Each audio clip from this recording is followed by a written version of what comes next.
Hey everybody, my name is Steve Tamayo. I work as a strategist with La Fe and the Latino Fellowship for InterVarsity, and I have been experiencing this season of disruption in all kinds of chaotic ways in my body, in my relationships, in my soul.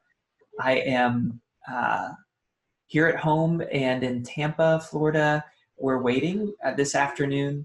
The local authorities are making a decision on whether they're going to put a shelter in place order, in which case I will be stuck at home. And I am in luck because today, my friend and therapist who has helped so many people in La Fe has joined us to talk about how to stay healthy when you are stuck at home. This is something that impacts not only campus ministers, it impacts, if you're a student and you're watching this, it's going to impact you. If you're a faculty person and you're watching this, it's going to impact you. It impacts all of us. And I'm really excited for our guest today. She is a licensed professional counselor. She has a master's in biblical counseling from Dallas Theological Seminary. Is that right? Yeah, sorry, my computer did something funny. Okay, you just made a face and I'm like, oh no, she has a doctorate or No, like, just a master's, just a master's. She is the master. Yeah. So our guest today is my friend Jennifer Aguirre. Jennifer, thanks so much for joining us today.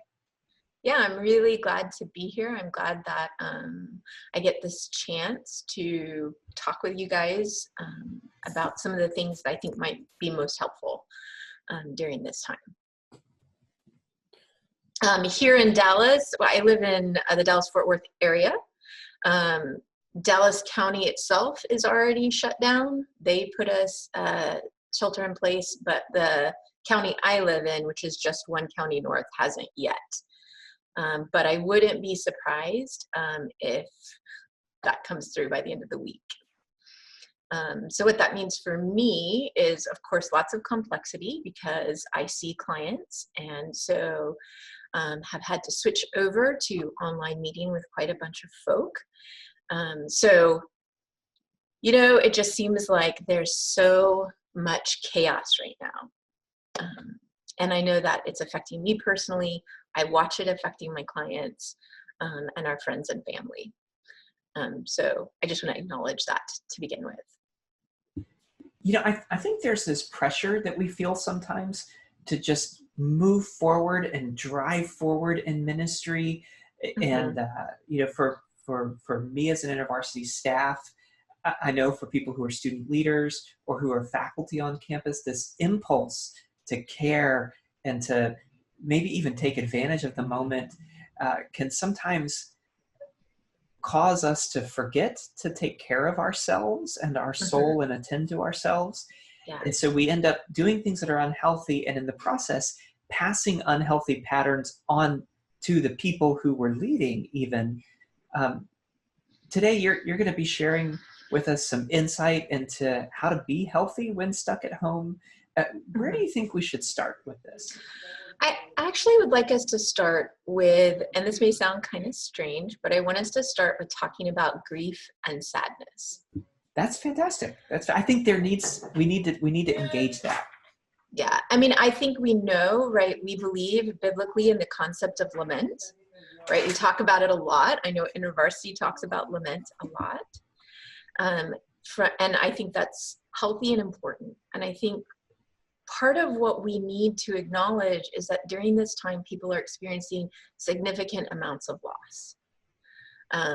The loss of getting to see people in relationships, students who are having to go home, whose semesters are ending, cancellations of events and gatherings. I know people who are questioning if they can have their weddings. People who are not able to celebrate birthdays. I have 2 nephews who have birthdays coming up, and I don't know if I'll be able to celebrate with them. And my son's in that boat. He's turning 10 in May, and we always do a big birthday, for 5, 10, 15. And yeah. And so I think it's okay, and I think we need to be good about saying out loud there are real losses that people are experiencing, and to create space and room to name those losses and to acknowledge that we feel sad and disappointed about that. And that's not disloyal to God. No, so what I was thinking about, one of Renee and I's practices, we pray the divine hours together. And there's a psalm that comes up pretty regularly that I remember when it first came out, I was like kind of quizzical about, because what it says is, as for me, I will call out to God and the Lord will deliver me. Sounds great, right? But then it says, in the evening, in the morning, and at noonday, I will complain and lament, and he will hear my voice. Wait. I'm sorry. In the evening, in the morning, in the noonday, I will what? Complain and lament, and the Lord will hear my voice, right? And so what I want to say is that it is okay for us to state out loud, this sucks. This experience is really hard, and we are having to adjust to a new way of doing life, a new way of doing ministry, a new way of doing counseling, and that's hard. And it's really important for us to, and God gives us permission to, and that's Psalm 55, by the way, where David says he's complaining all day long. All throughout the day, the evening, in the morning, and at noonday, he's complaining and lamenting to God and believing that God hears him and will deliver him. And so, And would you link that kind of complaint to the deliverance, or the lament to the lifting up? Like is lament a necessary component of a healthy spiritual engagement, or is it an optional thing? I think it is absolutely essential, because I think if we can't, I think God already knows what's going on in our hearts, right? He already knows that we're sad. He already knows that we're struggling. I tell my clients, like, whether you tell God that you're upset or not, he already knows it. It's not like you're hiding it from him. You're not being successful. So Jesus invites us to tell him what's really going on with us. So what are some reasons that people will not engage in lament? Like, why do we hold it inside? Why do we hide it? I don't know if you would agree with this, but I think there is a culture that tells us sadness isn't holy, or sadness is meant to be very private. Okay. So you can be sad alone in your room, but maybe that's a little bit weak. Maybe you're not really supposed to be sad at all. And sadness isn't like real fun. Right? I don't think anybody's like, please, can I sign up to be sad? It would be great if I could just cry a lot. Right? That's not what's going on for people. I don't think sadness is an emotion that gives a lot of energy. In fact, it takes energy.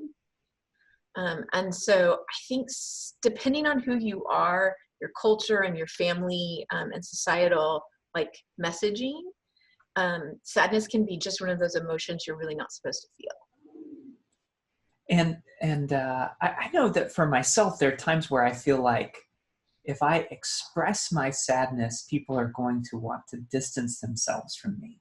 Mm-hmm. And in a moment of social distancing, that's like everyone's already so distant. Don't I don't want to be sad because I don't want to push people away.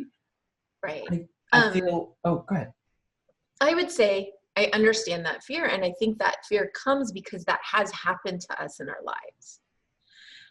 But I truly believe that the people who love us and who we have strong relationship with, when we express sadness, are able to be with us in our sadness. So that sense of social isolation actually shrinks. because I believe that's part of what is naturally supposed to happen with sadness. It's supposed to draw us together and create that sense of comfort and community. I believe sadness is actually a communal emotion. And an emotion that's designed to create communal connections. Yes. Like God gave us sadness on purpose. On purpose, so that we would be drawn toward each other and experience that sense of comfort and connectedness. You know what that reminds me of? I Oh, go Dave, ahead, I Orlando. had a quick question. Sometimes, I travel in charismatic or Pentecostal circles, and so there's this I don't know, it's like a residual theology on naming and claiming, and so the idea is that if you claim sadness, therefore you're not living in victory, and ends up undermining your relationship, your faith in God, and so this feels tricky because sometimes you can be at church, and if you say anything that's negative, it's almost like the idea that you're speaking it into existence, and therefore it's wrong and it's bad, and it means that you lack faith. And so I just see sometimes Christians going around trying to be very positive, but like you were saying, we're all hurting in our hearts. And so that's one of the things right now that I'm struggling with, even in my own context here in the Bronx. And I think that is something that's been around. It's not just in charismatic circles. I think Right. there has been a strong theme that says anything we view as a negative emotion is unholy, right? Right.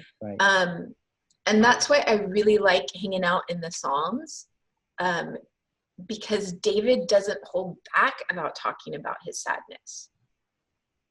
And so that's why I particularly like this Psalm 55, that's saying that he's complaining. Sometimes it translates moaning, lamenting before God 3 times a day. Right. And so I think we just need to push back a little bit on that idea, because when I'm talking to people about emotions, what I always say is God made us, he created us as emotional beings. He gave us emotions as gifts to help us understand the world. And sadness is a gift that helps us understand what to do with loss and disappointment. And when we are together communally in that sadness, acknowledging it, we then experience both the comfort from others and comfort from God. That reminds us that God loves us and his desire is for us is good. And so I think that's how I would push back on that theology. I don't know. What does Jesus teach us about sadness? Well, what's the shortest verse in the Bible? Have you ever played this look it up in the Bible game? No. It's Jesus wept. That's a whole verse? That's the whole verse. Jesus wept. And that's about when Lazarus died. And Jesus is responding to that. It says, Jesus wept. We see throughout the Gospels evidence of Jesus expressing sadness, sorrow. Another place that feels particularly significant to me is in his interaction with the rich young ruler. It says that Jesus had compassion on him and loved him, even knowing that he was going to walk away. And so I think we just have this model in Scripture, throughout Scripture, of Jesus expressing sadness, God expressing sadness. We even talk about the Holy Spirit being grieved. So we see in all the parts of the Trinity that God himself expresses sadness.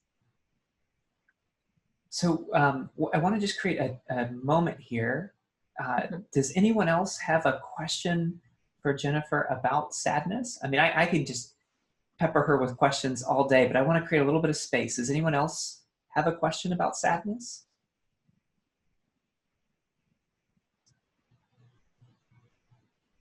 Going once?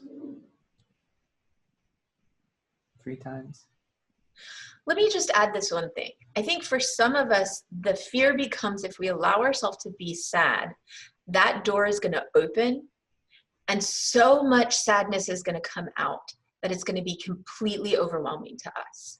And we're going to drown in the sadness.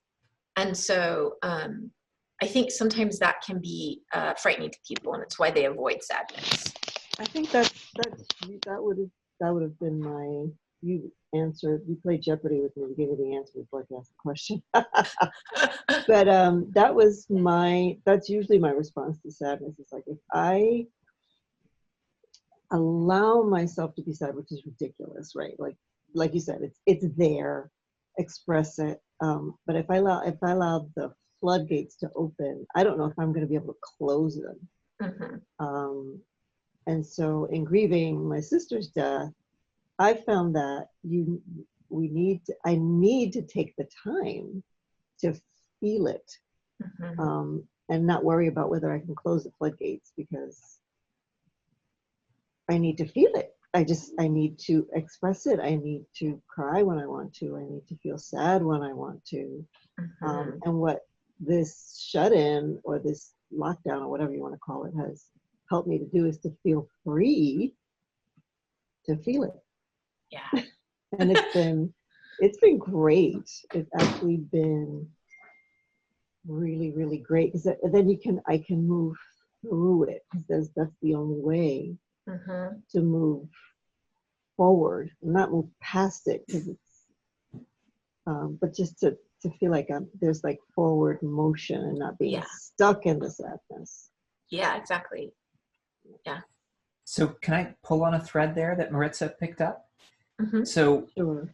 So for some of us, this disruption event is not the initiation of our sadness. For some of us, we've been feeling and maybe even repressing or burying sadness for a while. And now the disruption is it's breaking the locks off of the doors that we've been using to hold our sadness in check. Jen, what words would you have for us if we're like, I'm sad, but the stuff I'm sad about isn't necessarily the stuff that's in the news today? The COVID, the corona. So 2 things. The first is, when God designed us to be emotional beings, one of the things that's true is that emotions are temporary. And I think it's really important to understand that. And what I mean by that is that when you start to feel an emotion, it will build and build and build, and it will reach a crest point where it's not going to get any more intense than that. And then it will have a natural downward slope. And I think what happens sometimes when we experience sadness is we just feel like it's going to get infinitely more intense, and it's going to last forever. But that's not actually how emotions work. And that's true of all emotions, even happiness. So, sometimes people feel like we should be happy all the time. And what I would say to that is, okay, the movie Elf? So part of the reason the movie Elf is so funny is because Buddy acts happy all the time. But if you really met someone who is happy all of the time, it would be weird and slightly annoying and uncomfortable, because all of our emotions, all of them are temporary. Mm-hmm. And sometimes that can be a relief to people to know that you're going to have like waves of emotion. So you'll experience a wave of sadness, and then that sadness will go away, and that's how it's designed to be. It also means that when it comes back, it's okay. That's right. Right? So you're not like, I dealt with that and now I'm moving on. Right, and then it comes back and you're like, it's just like the waves. It's like a wave hit me and then it goes out, and now another wave hits me, then it comes back, and waves of different stuff. So what would you say to the verse about the double-minded man? Like, how is that interpreted? Is unstable in all his ways or whatever? Yeah. I mean, I think that just came to mind. That's kind of a brain fart thing. What I would say is, I think that's talking more about our commitment to God and our faithfulness to Him, not about our temporary emotional state. Okay, cool.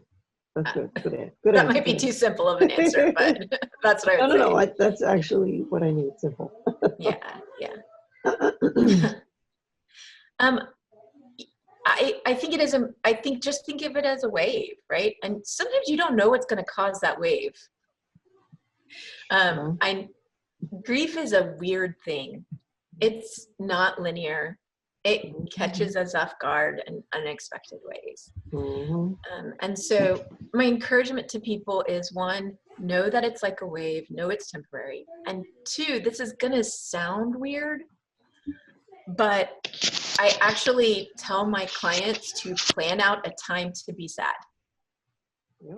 Pick a time of day, schedule it into your day, set aside 15 to 30 minutes, have your journal out, have your Kleenex, give yourself that time to be really, really sad. And the rest of the day, because our life is still happening, right? Tell yourself, okay, sadness, I see you, I acknowledge you, I see that you're there. We're gonna deal with you at 7 o'clock. I have a date, my hot drink is ready, my journal will be right there, and I'm just gonna be as sad as I need to be. So that would be one of the things that I would encourage people to do, is actually set aside time to be sad. That's fantastic. That's fantastic advice. You don't always have to take it in the moment that you feel it.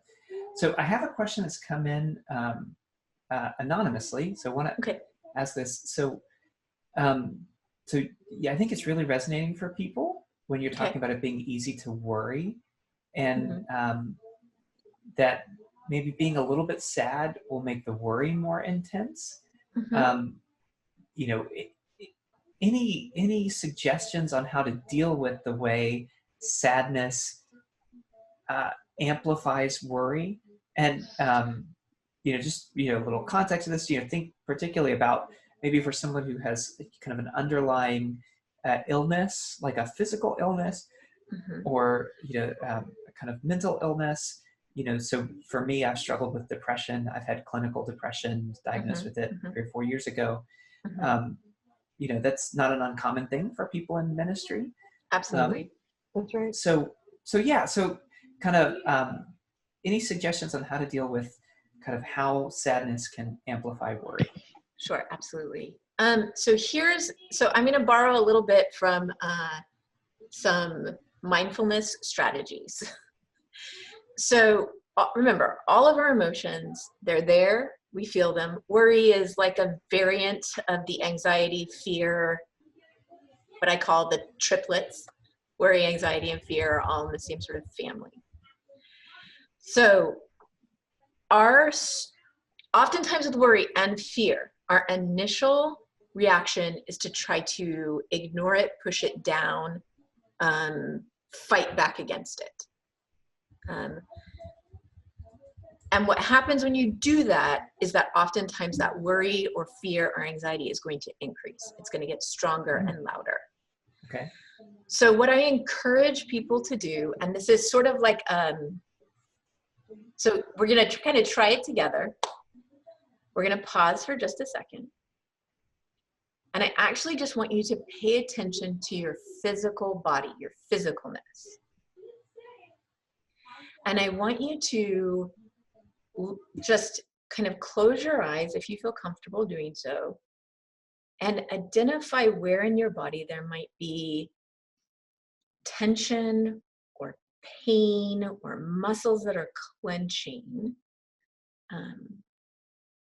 And just for a second, after you identify that place, I just want you to take your hand and I want you to put it wherever that tension is.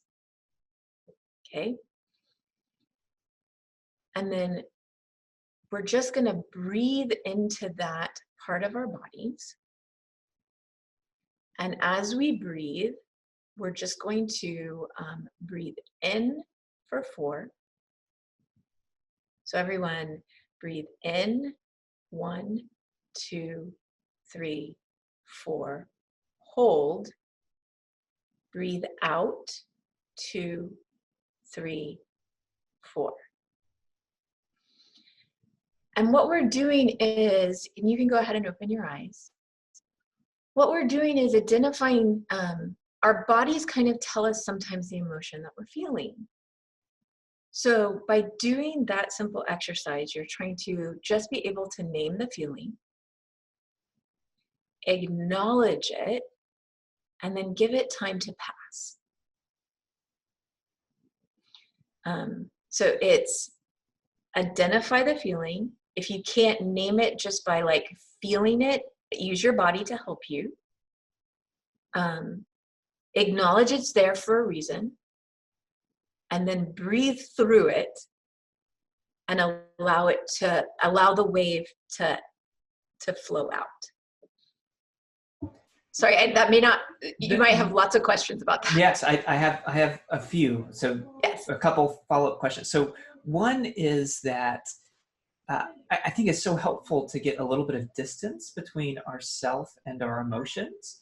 Mm-hmm. So even just the act of naming the emotion can Mm-hmm. distance us from it. Mm-hmm. Mm-hmm. I feel like sometimes what happens with these experiences like being sad or depression is that one coping mechanism is I will just feel nothing, right? I'll feel nothing. Sure. I'm just gonna shut it all down, and there's this fear, not just that if I open that door, the sadness will come back, but if I open that door and name that I'm sad, the full disease will come back, or the full all the chaos. Mm-hmm. And you know, the social distancing, it makes it harder to avoid things. Absolutely. Yeah. So I think that's probably a misconception, to remember that depression, even anxiety, generalized anxiety, the tools that we're using of naming things, giving space to feel them, actually, even in scientific studies, would say actually decreases the feelings of and symptoms of anxiety and depression.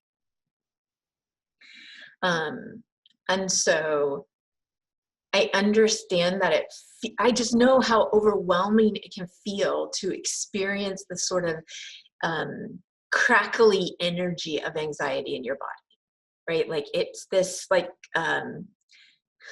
Maritza will understand this. It's the like dissonance of two chords that are not in tune playing together. That sort of like buzz that happens. Disturbing. Yes, right? And it just grates on us. And I feel like that's what anxiety in our body feels like.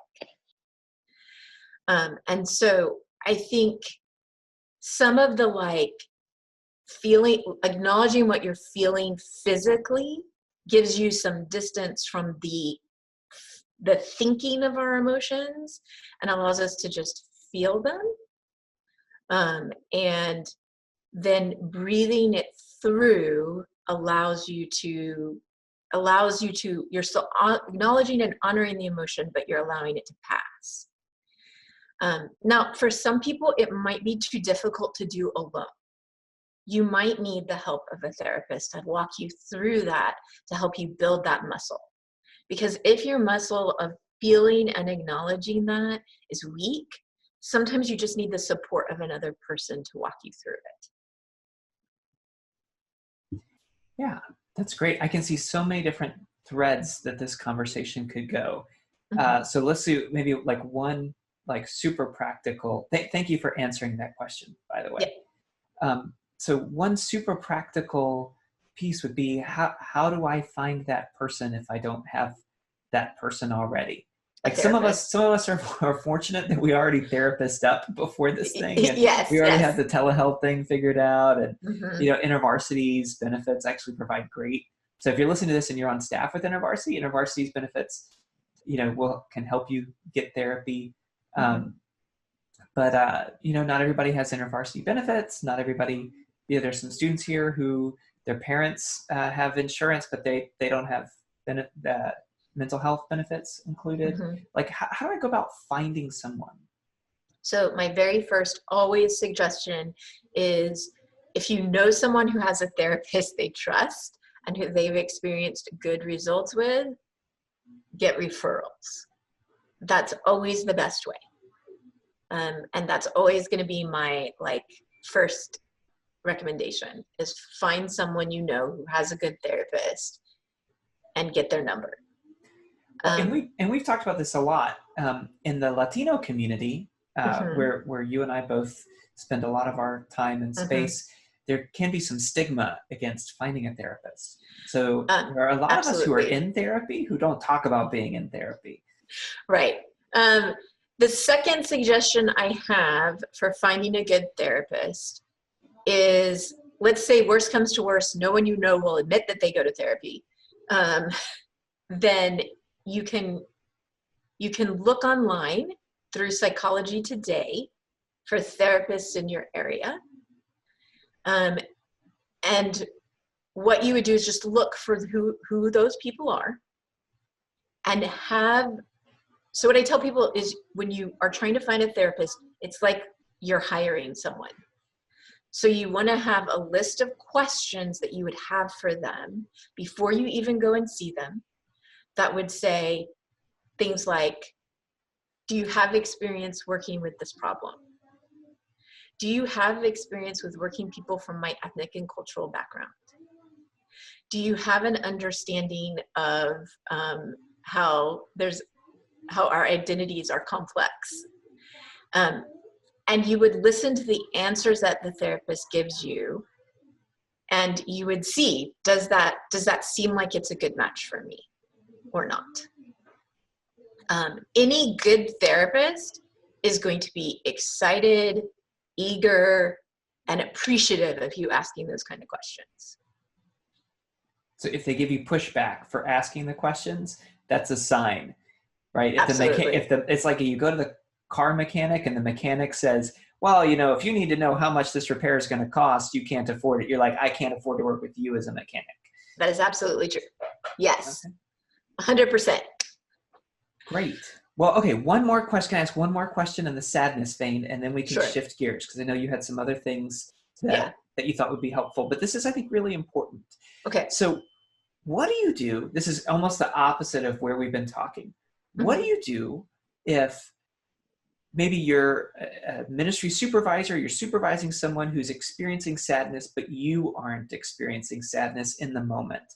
Or your spouse is experiencing sadness, but you're not. Or your parents are experiencing sadness. They're so sad that you're home, but you're not feeling particularly sad. Like, what would you recommend that we do to be healthy in light of other people's sadness when we don't share that ourselves? So this would be just being willing to listen to people and just sit with them. You don't have to solve their sadness. You don't have to fix it or make it be less. Most of the time, what people need most is just to be with them and listen to what they have to say. So you don't even have to agree. You don't have to understand. You don't have to help. Just being there is helping. Oftentimes, it is the best thing that anyone needs, even a child.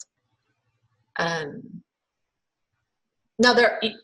let me be clear. I believe strongly in having healthy boundaries. I don't feel like you should, and I think this is what's really important. It's not your job to feel what other people feel. It is not your job to take responsibility for someone else's sadness, right? It belongs to them. It's theirs. Okay. And I can sit with them and I can offer comfort, but I don't have to feel it to love them, right? So if my 6-year-old nephew last night is real sad because the other kiddos don't want to do his obstacle course the way he wants to do it, I don't have to feel that sadness to love him well. I just have to listen to him and help him be calm and suggest kindly that maybe other people want a chance to build an obstacle course, and that's okay. So take it all the way down to the let's get the cookies on the lowest shelf possible. Okay. Talk to me like I'm a 6-year-old who wants to learn how to show that I'm listening. How do I listen well? How do I show that I'm listening? Mm-hmm. It's not just about my ears, right? No. So this is where we talk about active listening. So this is saying, so it sounds like so for the 6-year-old, so it sounds like you're real upset that nobody is listening to you about the obstacle course. That's just real frustrating. I see that you're frustrated. I see that you feel sad, right? So you're just observing it. You're just saying what you see. You're maybe sometimes just summarizing what you hear them saying. Sometimes just a nodding your head and saying, oh.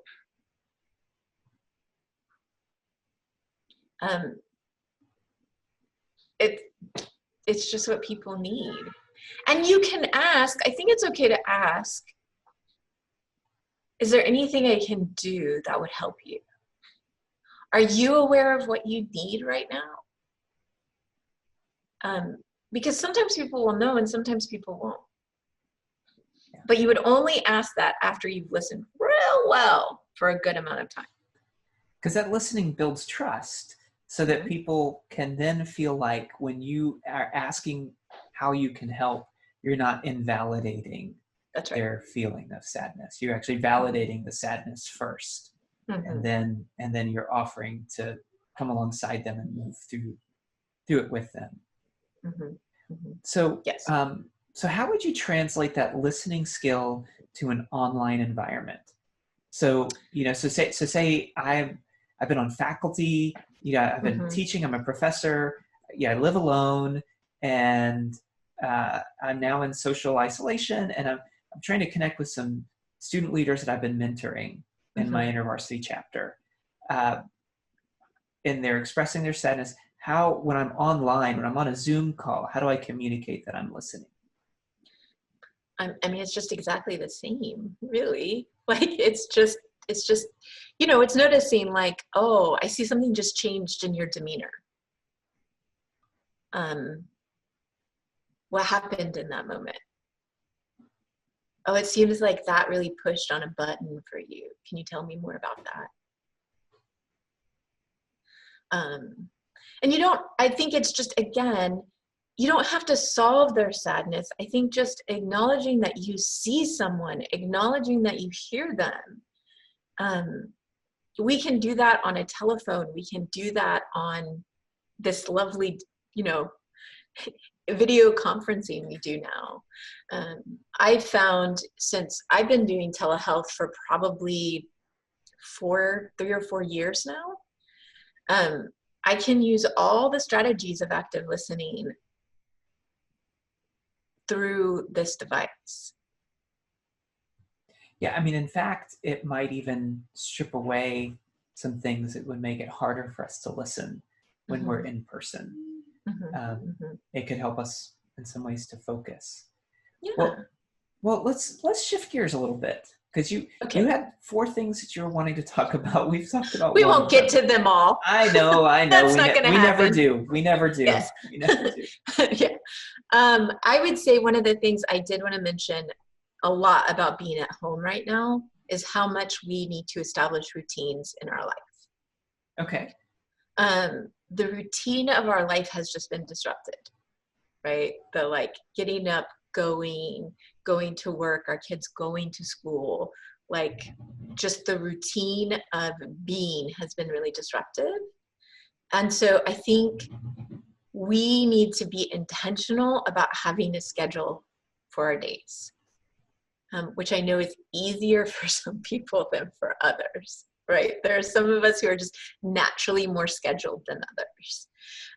And so I have a couple of suggestions, and some of them may sound silly, and some of them might sound hard, and some of them might be more helpful. So I want to start with one that I know we're all at home. Most of us are going to be working from home. And the very first thing is I would actually encourage you to start your day by getting ready. Brushing my teeth. Brushing your teeth, washing your face, putting your clothes on. It's really easy. We're at home. You could just stay in your pajamas all day long. And I'm not saying there's not time to do that. But if we want to establish a rhythm and routine of our day, there's benefit in getting up,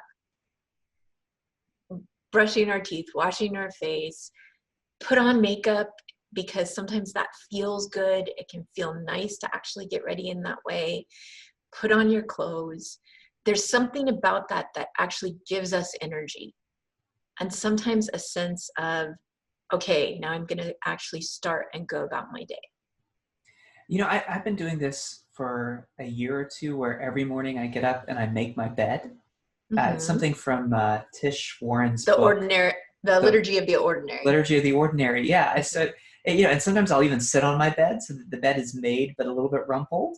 And I just acknowledge, like, God has given me a small sphere of control, and I'm going to have some dominion in that sphere, and yet it's going to get rumpled, and it's not going to be perfect, and it's not ultimate. And I mean, she made some fantastic points off of that in her book. But yeah, she did. Yeah. Great book. Book Resource guide. Yeah. No, but that's, so there is something to say, so like if you're a college student and you're listening to this, or maybe you're working with, you're mentoring college students, to encourage them to actually take a step to get ready for the day. That's the sort of thing that long after this pandemic is in our rearview mirror, that would actually be a healthy spiritual discipline to pick up. To say, I'm not going to just lounge around in my pajamas all day, even if I can. That there are going to be some days where I can lounge around in my pajamas, but I'm not going to. Right. And maybe one day you do. We all have the pajama day, and that's okay. But I think the temptation is for every day to be a pajama day. And I'm not sure that's healthy for people. Okay. So along with that structure, so get ready in the morning. What are some other structure things that are healthy and wise for us to do, and healthy and wise for us to help others do as we mentor and minister to them? Yes. I would speak directly right now to the staff who are listening and the faculty. When you work from home, even when you don't work from home, it's easy to work all of the time. Actually, Jennifer, I think we're going to have to cut this thing short. I know we'd said we were going to go for another 45 minutes, but... You don't want to hear that? No. Yeah, go ahead. So I need to hear this. I think absolutely it is our temptation to just keep working. And when you're working from home, you can work infinitely, right? You're at home, you're not going to the office. So there's not that same, I'm leaving my job at my job. My job is in my house. And so I strongly urge you, 8 hours. You should be working 8 hours. Right? Now, some of you, if you want to do the 4 days a week, sure, do 10 hours. But you need to set aside time. This is time I'm working, and then I'm done. And then I'm done. Even if my work is not done, I'm done. I'm done. Because overworking, maybe some of you are younger than me, and maybe you can do that for a while, but eventually it's going to catch up with you. Your work will suffer, your family life will suffer, your being will suffer, because God did not create us to work indefinitely. So my encouragement is plan time to work and then take the rest of the time off. So what does it say about our view of God when we can't stop working? When we were just kind of like frantically, like particularly in ministry, right? Because sometimes I think we say, it's the Lord's work. I'm burning myself out, but it's for the Lord, right? So like, knock that down. Like knock that down. Right. So here, I'm going to be harsh now. Okay, you ready? Be harsh, but you're just being harsh to me. If it applies to anyone else, it doesn't apply. But you and I trust each other. We've known each other a long time. So what I'm going to say is when Jesus was on earth and did ministry, he stopped and he rested. So do we believe that we're better than Jesus? Sometimes, that we have more, sometimes yes. Right? That we have more strength and power than Jesus himself, God incarnate? Do we believe that God needs us? That he is incapable of loving and caring for the people in our lives? I think sometimes working too much is actually a symptom of lack of faith. Mm. We don't actually believe that God is capable for caring for those that we love without us. Yeah. And I think just to extend that, sometimes we think that he doesn't care about us. That's right. Right? It's like he's dumped this whole thing on me. He's dumped this whole thing on me, and then he has left me with it, and I have to do it. So there's a little bit of this, not just how I see God in his relationship with other people, that he doesn't care about them, but maybe he cares about them, but maybe he doesn't care about me. Right. Absolutely. And so I mean, I was long ago in a land far away, I was on staff. And I was a workaholic. I absolutely was. Yes, I would work crazy hours. I would just never stop working. And I think for me, it really became this place. I remember the moment my staff worker said to me, "Do you think you're better than Jesus?" I was like, oh, what? No. What? And it was just eye-opening to me to say, if Jesus rested, why won't I? Mm. If God himself rested, why won't I? Why am I unwilling to lay these things at Jesus' feet and trust him to take care of them without me? I think that's actually part of the beauty of Sabbath and also sabbatical. Is I think it's a discipline that is meant to teach us that God is in control and he can handle things without us. Yeah, in Mark Buchanan's book, Spiritual Rhythms, he talks about this idea that there are different seasons of ministry. And he talks about there being a winter season where you're just not getting much done and you're not producing much, but the winter season is absolutely necessary. In farming world, that's when you take care of your tools, things like that. Some of us have lived in the tropics and have not lived in a place where there are winter seasons. And there's this word that Jessica just shared in the chat, this word muddled. And so sometimes I think it's not just the theological challenge. Sometimes it's just that, I work a little bit and I rest a little bit and I work a little bit and I rest a little bit and I bring my computer over and I'm watching Netflix and I'm answering email. And before I realize it, it's 2 a.m.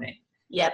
Like, what do you do to keep those boundaries when work and rest, when the line between them is muddled? Thank you so much, Jessica, for sharing that. That's such a great insight. So what do we do when there's not clear-cut boundaries and everything's kind of just mushing together? Yes. I think that's where scheduling becomes really helpful. I know that sounds, who wants to, so I'm not a schedule-y kind of person, just to be clear. Like I make lists and I check off the list whenever I feel like it. And then you make a new list with some items from the old list. Yeah, whatever. Whereas my husband, it's like from this hour to this hour I'm doing this, and from this hour to this hour I'm doing this, and whatever, right? So you have to be honest about who you are, right? If you tell me that I have to work specifically from X to from 8 to 2, I'm going to feel very oppressed by that, right? And so I think there is a part of knowing our temperament, but there is a part of saying, I want to do one thing at a time. So that if I'm trying to enjoy a Netflix show, okay, just pause and be in the moment, be present. And if I'm working, answering an email, be present in that moment, answering the email. And you and I have talked about this many times, that multitasking is not actually a thing. Right. What's the continuous partial attention? Right. I'm not really multitasking. I'm just continuously switching back and forth between ideas. Right. And so it's that, I think it's the practice of presence that becomes really powerful in that way. So are you really present if you are watching a Netflix show and emailing? It actually ends up taking a lot longer to write the email. Mm-hmm. It's like an email that would have taken you 5 minutes to write ends up taking you an hour to write because you're doing it while trying to watch Clone Wars or something. You're trying not to get the Star Wars quotes to kind of bleed into the email. Right. And so my encouragement, now there are some of you out there who have a little bit more of that ADD kind of mind. And those who are more on that attention deficit spectrum, sometimes the like having music playing or doodling or something like that actually helps with focus. So don't misunderstand, that's not what I'm saying. But what I am saying is that the practice of presence and being present and fully conscious actually helps us work better and rest better. Okay. And you can experiment with it. Yeah. Right? Because you can try it. I was having a conversation with someone who actually came to the conclusion that working from home was probably going to mean that they discovered how little they actually accomplished because they're going to get their stuff done way faster. But potentially. Yeah, I mean that's just a guess. That was just their guess. Yeah. Yes, I would say one of the things. Here's what I would strongly encourage: that if nothing else, you have a work cutoff time. Okay. Like in the evening, like I'm gonna be done. I'm done at 5 or done at 6. Or to say something like, when I'm eating, I'm not working. Like if nothing else, have periods of time that are set aside free from working. Yeah, and can I just throw out, so this is just maybe like a little pastoral nudge. I've been a manager in InterVarsity. I've been an area director, been a campus staff person. I've had student leaders who signed leadership commitments. They were going to do 10 hours a week of ministry with InterVarsity. And I just want to encourage you, like, I'm not your supervisor if you're a staff person, and I'm not your staff worker if you're a student or faculty person. And, you didn't make your commitments to me, but this is a season where if you don't work 40 literal hours, it is probably okay. It's probably okay. I mean, and if you're anything like me, you'll have some seasons where you work way more than your 40 hours, and you need some seasons where you work way less than your 40 hours, and you never get your seasons where you work less than 40 hours. Like, this is particularly in ministry, there's this guilt thing that just hits us. Yeah. I think there's a culture of workaholism. I don't think it's healthy. I think we need to acknowledge that we are limited and finite people, and we need to stop. I don't think it's God's desire for us to work in that way. Yeah. And I just one more thing to add, and then I've got another question for you from our kind of private chat. Sure. Let me just add, as someone who's also a donor to InterVarsity staff, I feel tremendously proud of my friends who I support financially when I hear that they're taking care of themselves and their families. Yeah. And I've supported students on missions trips, and when I got a note from Jose saying that he went dancing one night during his missions trip, I felt proud of him for doing that, because I'm like, I don't want to throw money at a machine. I want to support a person in ministry. Yeah. And not some donors, some ministry partners are not that way, but a lot of them are. Most of them are. Yeah. But let me throw this question at you, Jennifer. So, any advice on how to mentally separate from work? So, to say I've made a decision, like, okay, I'm not going to work over dinner, but I'm eating dinner and I'm thinking about work. Or, I'm not going to work in the shower, but I'm in the shower and I'm thinking about work.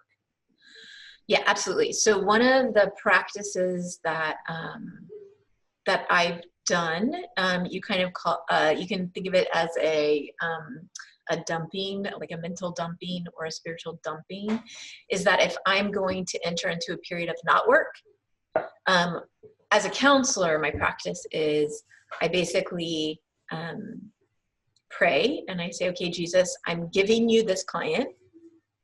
I'm asking you to hold them between now and the time that I see them next, because it is too much for me and I cannot carry it. So I'm giving it to you. And I kind of would like run through a list of all of those clients. Like, I'm handing them to you. I'm giving you my work. I'm giving you this. I'm asking you to hold it while I let it go, to focus my mind on being present. So sometimes we use work, the we here being we workaholics. Sometimes we use work to distract us from other things. Mm-hmm. So to distract us maybe from children fighting, or from cleaning the house, or from anxiety, or Mm-hmm. from fear over a global pandemic. Yeah. So what word do you have to say to those of us who use work as an unhealthy coping mechanism, or a coping mechanism in an unhealthy way? So any coping mechanism that is about escape and taking a shortcut means that you're not addressing the underlying issue, and you will never find relief from that issue.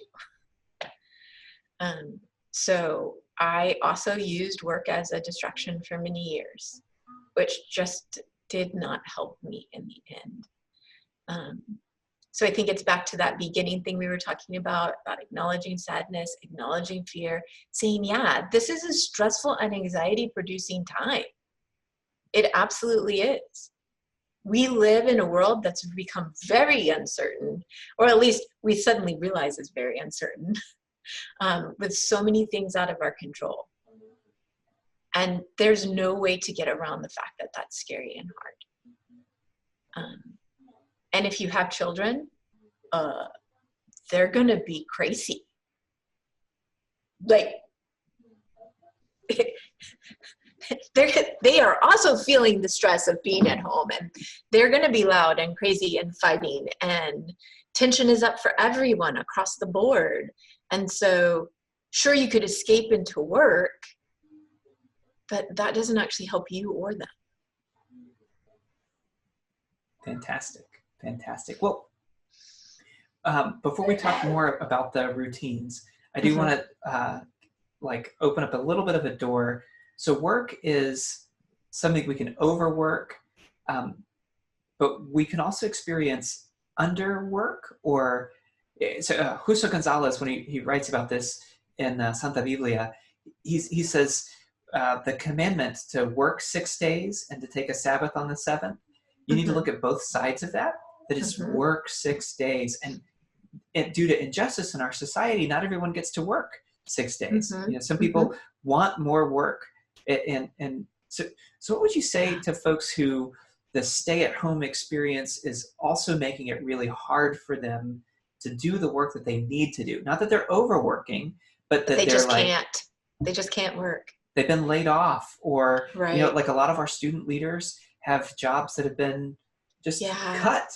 And or maybe like you're a parent and you have a college-age young person at home, and they just got fired from their job, not because of any performance, but they just right. So what would you say? What advice would you have?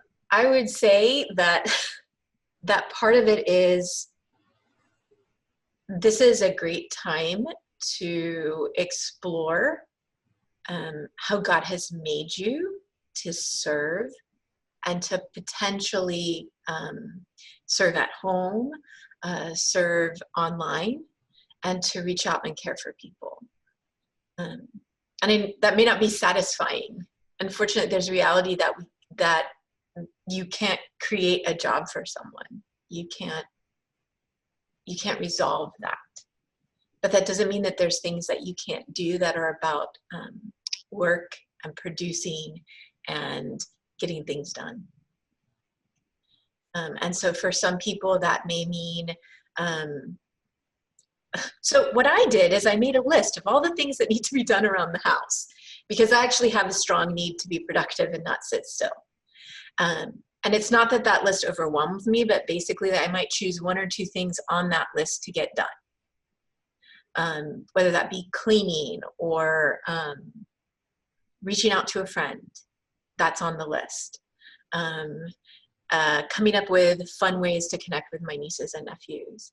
There's lots of ways to give and to do that are still work-like.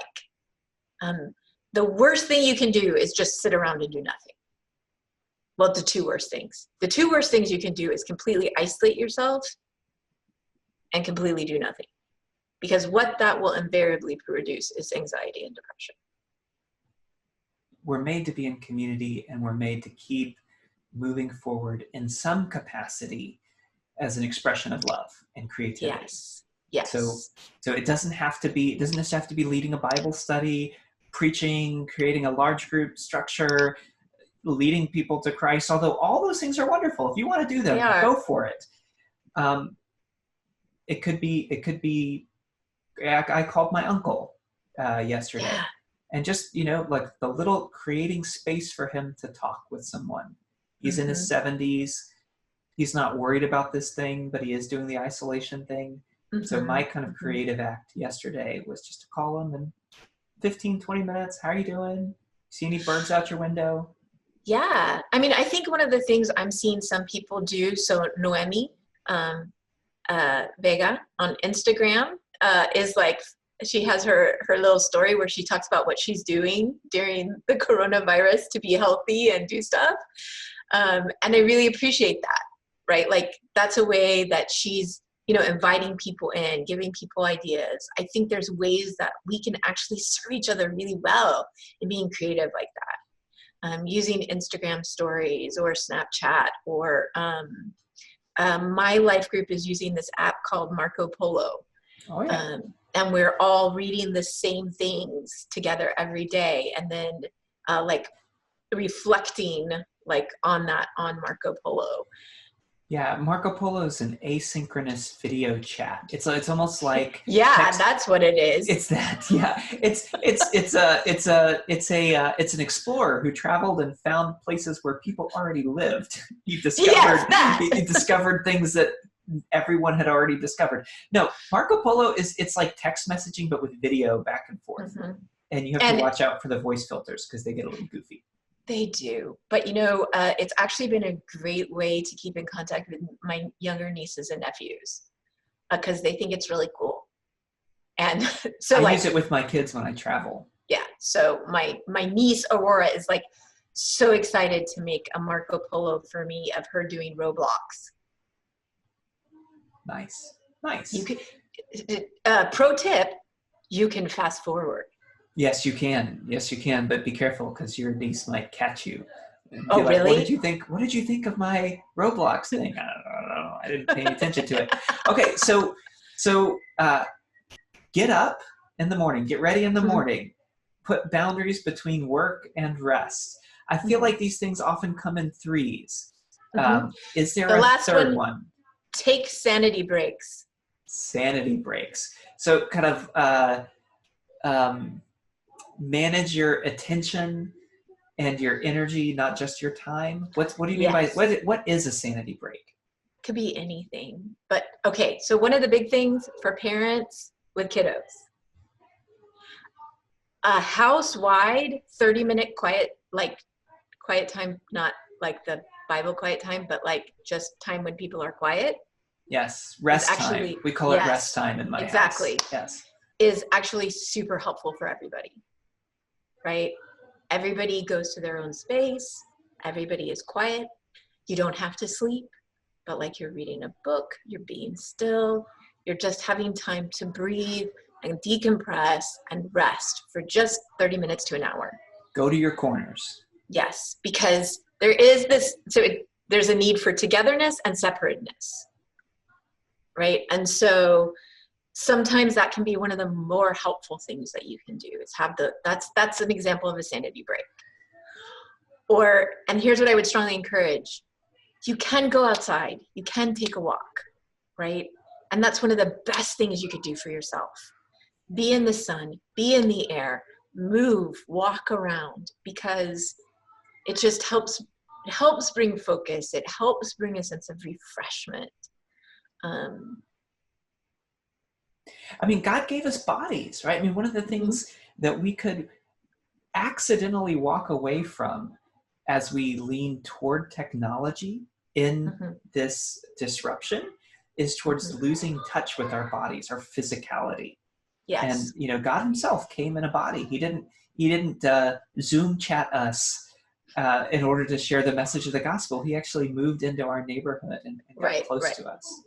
So yeah, I mean, a walk is good. Sometimes people find stretching or yoga to be really helpful. You can do push-ups, pull-ups. And actually for parents, I just found this last night and was surprised at how well it works. There's something called cosmic yoga, which is for kids. And they tell a story and have them stretch and move as they're telling the story. Oh. And so we had an 8-year-old, a 6-year-old, a 5-year-old, and a 3-year-old. And I didn't have to encourage them to do any of it. They were just like really excited about it. It sounds like some of the skits that we would do in youth group where someone would be telling a Bible story and you'd be acting it out. Or the songs. I clearly went to youth group in the 90s where they had all those songs, this little, Yeah. Oh my gosh. So last night it was Coco the Butterfly. Nice. Okay. And there's also ones in Spanish on that YouTube channel. Oh, way in. All right. Okay. Well, can I offer a suggestion? Yes. Yeah, please. yeah. And can you speak up, Maritza? Oh, sure. I don't know how this works here. Is that better? Yes. Okay. So the Creswell family, we love to laugh. Steve, are those your kids? I love it. We love to laugh, and we have been having like laughing times to laugh. Yes. We have a fantastic sense of humor, so we'll laugh at just about anything. And Daniel is like our family comic, and so he's been, Mom, listen to this, and there's this guy playing the bass and like making fun of some guy, not making fun of, but adding music to something. So just find the space and the time to find something funny and just have like a real giggle laugh, like a really real belly roll. Absolutely. I totally agree with that. I have been watching a lot of a YouTube channel about baby goats because they make me laugh. Like the ones that fall over? Or just... They like hop. They're so cute. And then they fall over and it's just adorable. Can you send me a video of you watching the videos? And then I can watching laugh at baby you? goats? Yeah, we don't want to see the baby goats. We want to watch you watch the baby goats. No, I mean, this was something, we had a LaFay, Sunday gathering a week and a half ago. And as we were closing out the time, was praying, and I just felt like needed to bless the LaFay community with the gift of laughter in this time. Yes. This is a time where we can experience profound sadness and worry. And yet in every season of life, this is something that we as Latinos bring to the table, that we as people of God can bring to the table, is the gift of laughter. Absolutely. Heather pointed out that screaming goats are also... Yes, it is true. That is also hilarious. I have no idea what that is. That sounds like something out of a satanic nightmare. But, trust me. Good. Here, Jennifer, we've got about 15 minutes. Okay. Before we need to go, want to give you, I know you said you had 4 things. We've gotten to 2 of them. I'm sorry. I realize that some of that is because I keep asking you questions. Oh, that's okay. I think we've kind of talked about some of them. I would so a long time ago, where I've been working on coming up with this sort of like grid for thinking about self-care, which is physical, relational, emotional, and spiritual, based on the idea that we are embodied souls created for connection with God and others. So there's an hour-long interview with Jennifer on the Con Confianza podcast. I think it's season 1, episode 5. If you want a really deep dive into it, actually, that's probably like, she could go even deeper. You got to write Oh, a yes. book. You got to write a book. Yeah, I've My heard. friend. All right, sorry. Go ahead. Go ahead. So I would say I do really want to emphasize again. So I think I'm just going to repeat myself a little bit, but I would emphasize again, there is such importance in exercise during this time, right? In moving in whatever way works for you. Be that walking, there are so many online resources for working out, right? Dancing, Zumba, whatever it is. In my experience as a counselor, when I'm trying to help people stabilize when they're struggling with depression and anxiety, I emphasize exercise can make an incredible amount of difference. Just in mood stabilization, in struggling with energy, in all of those ways, exercise is absolutely one of the most phenomenal things. And I think we can get real creative with this. So I believe in doing what works for you. So if walking works for you, walk. If doing Zumba works for you, Zumba. If it's helpful for you to lift weights, do it. But in some way or another, be moving. And I'm sure Maritza could actually do a whole class on this, but I would actually say there's something about muscular relaxation. When our muscles actually release and let go, that is so good for our brains and for our souls. So the movement of lymph in the system is another circulatory system. Exactly. In massage, I'm not only massaging your muscles, but I'm moving fluid throughout your body that needs to get stagnant. Yeah. So I would say that's actually really significant as well. I know that we probably can't get massages right now, but just that idea of our muscles letting go of that tension. And so some of the stretching and yoga and other things that promote that are really very healthy for us. Absolutely. Yeah. And that's where I would say what I often tell people is to remember that we are physical, spiritual beings. So what is happening in our body affects our soul. It affects our emotional state of being. And what's happening to us emotionally also affects our physical self. And so by exercising, by exercising or massage, I can actually impact my soul, which then impacts my body. Like, it's this brilliant loop that God has created. And our relationships are woven through there, right? I mean, in right. the press model, your physical self impacts your spiritual self, your emotional self, but your relationships also impact that, and your physical, spiritual, emotional also impacts your relationships. Yes, absolutely. And my encouragement to people is to remember, with all of the stress, worry, and anxiety, sadness, and fear that is out there, our energy levels are just being drained away. And that gives us less resources to love our families well. It makes it hard to be patient. And so in these times, we need to do things that are going to replenish us, that are going to add energy back into our life. And exercise is one way to do that. Laughter is one way to do that. Sanity breaks is one way to do that. That's taking care of our whole selves. Can you talk to us a little bit about the practice of gratitude? I know that's something that I've heard you speak on in other locations. Can you talk about how gratitude can affect us at times like this? So it's so easy to see all the bad that exists, right? You don't have to blink before you're hearing about all the terrible things that are happening in our world right now. But even in times that are hard, good things are also happening. And we need to train our brains and our minds and our souls to see the good that is happening. So the practice of gratitude is just every day finding 3 things that are good that God has done or you have seen or have made you laugh, and either speaking them out loud or writing them down. It's training our brain to see that there is good. Now, the good doesn't erase the bad, but the bad doesn't erase the good. And we need to know that even in a time like this, there's good and bad happening at the same time. And I think it helps us to remember that there is good. Well, I mean, take me close to one of those gratitude exercises. So say you're sitting on your couch, Mm-hmm. your blue sectional couch that we see in the background. You're sitting on Mm-hmm. your couch. You have your journal. Mm-hmm. You write your three gratitude things Mm-hmm. in the morning or in the evening before you go to bed. Mm-hmm. Um, what are some ways that makes you feel?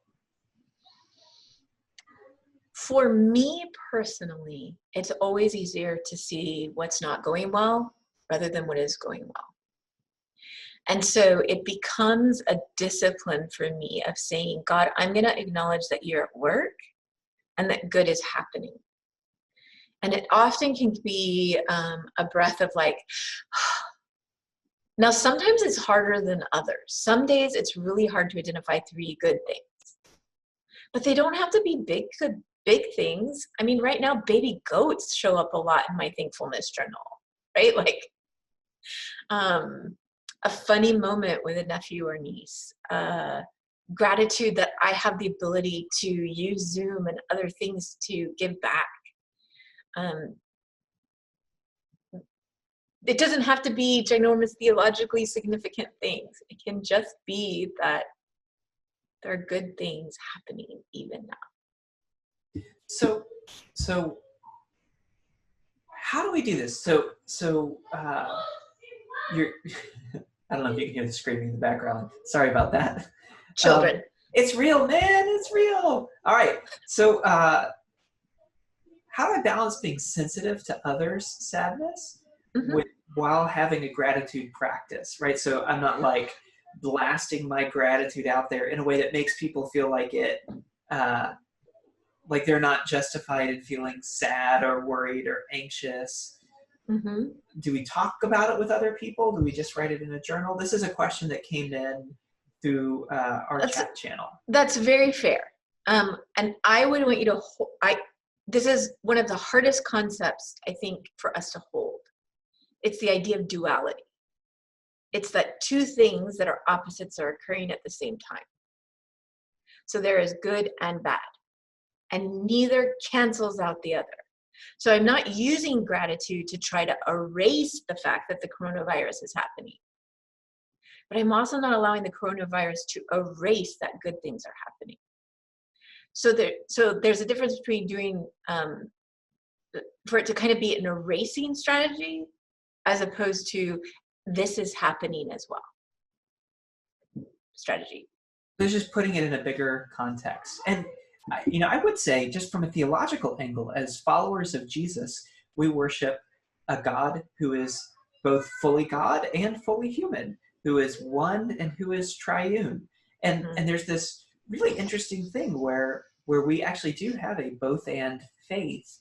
There's it, Yeah. in the bedrock of our faith is this challenge to hold tension.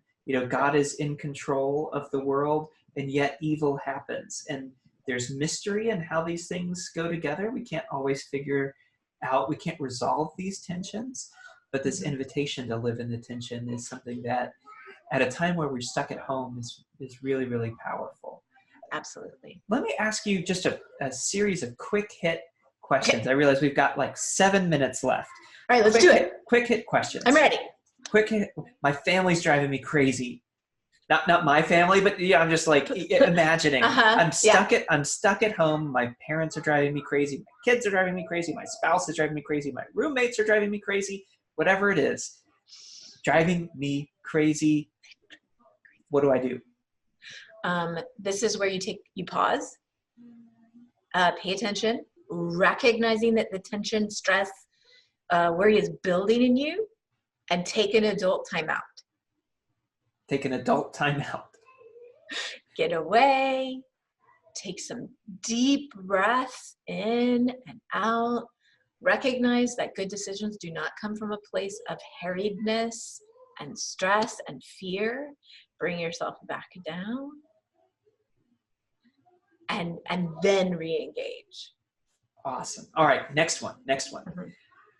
I feel like I should be moving forward in ministry, but in this moment, I don't have it. What do I do? Trust that God's got it under control. Maybe think of this as a Sabbath or sabbatical time where we let the field lay fallow, because that allows the harvest to be more plentiful later. I am so incredibly grateful, Jennifer, that you took time to do this. Like, people don't know this, so a couple things that people may not realize, sharing this at the end. So the chat, there have been questions coming in over the chat. I've tried to say, hey, this is a question from the chat, but so some of my questions, if you're like, why is he asking that? It's like, well, people are bringing it in, it's not me trying to talk over Jennifer. So let me just say that for myself. Sure. Yeah. Another thing you may not realize is that Jennifer reached out to La Fe to ask how she could serve. She offered to do this, volunteered to do this, and out of the kindness and goodness of her heart. So in some ways, you are modeling for us this posture of moving forward in service when you don't have to. And at the same time, doing it in a way that works for you. Yeah. So you offered me, a couple of times, Friday, Monday, with this work, and you offered something that you could do, not asking like, what do you want, right? Because I would have said, write the book, use this time to write the book, but you offered something. You offered something that, and it's just you're a great model for us. In La Fe and in InterVarsity, so incredibly grateful for you and what you bring to our movement, and what you've done for so many La Fe staff. Let me close this time. I'm going to give a couple of quick announcements, and then I would love to invite you to pray for the InterVarsity staff and students and faculty and volunteers. Yes. So before we pray, let me share a couple of quick announcements. Because you don't want to end on announcements. You want to end on prayer, right? Absolutely. So much more holy. Okay. So a couple of things to just point your direction. There's a podcast called Con Confianza, which La Fe created in December. There are 2 seasons of it out now. You can find it on almost any podcasting platform. Jennifer is featured in a long interview. They're long form interviews. They're like 30, 40, 50 minutes. Like, one of them is almost an hour. So they're long interviews, but season 1 is on getting healthy for ministry. A lot of that is very relevant for us right now. Season 2 is on the beloved paradigms that Natalia Cohn Rivera has been bringing to La Fe. Would love for you to listen to those, engage with them. Con Confianza, ConFianza. Con Confianza. So that's one podcast. Another podcast is called Ministry During the Disruption. It's a new podcast that InterVarsity is bringing out into the world, where we're sharing stories of how people are feeling and what they're doing in the midst of this season of disruption. Our hope is that you would find some inspiration in those stories, and that in the midst of those stories, you would see that you're not alone. There are people who are experiencing this moment with you. And I think that's really important to know that you're not alone. Lastly, we've been recording this, as I said at the beginning, we've been recording this. It's been streamed to Facebook Live, and we are going to take the recording of this, and it's going to be put on intervarsity.org/online, which is a resource site that has all kinds of resources to help you engage in ministry online during the season. So if you're wondering, you want to go back and you want to watch some of the things that Jennifer's taught us, go back to that and enjoy it. intervarsity.org/online. It may take them a few hours to get it up, but the team there is working so incredibly hard, and they're going to get this online in some format soon. So Jennifer, would you pray for us as we close? Yeah, and actually I would like to offer this for you. I don't know if you guys are very familiar with the concept of breath prayer. But this is, you would breathe in the name of God. So in this case, you would say, Jesus Christ, Son of God. And you would breathe out, have mercy on me. And that's actually how I'll end our time praying together. Okay. Jesus, thank you so much for this time, for the ability to be together talking about how to deal with this crazy time in our world and in our lives. And what I pray most for this community of folk, for La Fe staff and students, for faculty, is that there would be such a concrete awareness of your presence with us, Lord. That we would know that we are not alone. Lord, that what is different about you than any other God or religion is that you never leave us. We are not alone. And even though things are hard and we feel sad, you are here with us. You are here with us in this moment. And so I pray that your blessing of presence would just linger over people. And Lord, now we want to collectively pray together for that presence and for your mercy upon us.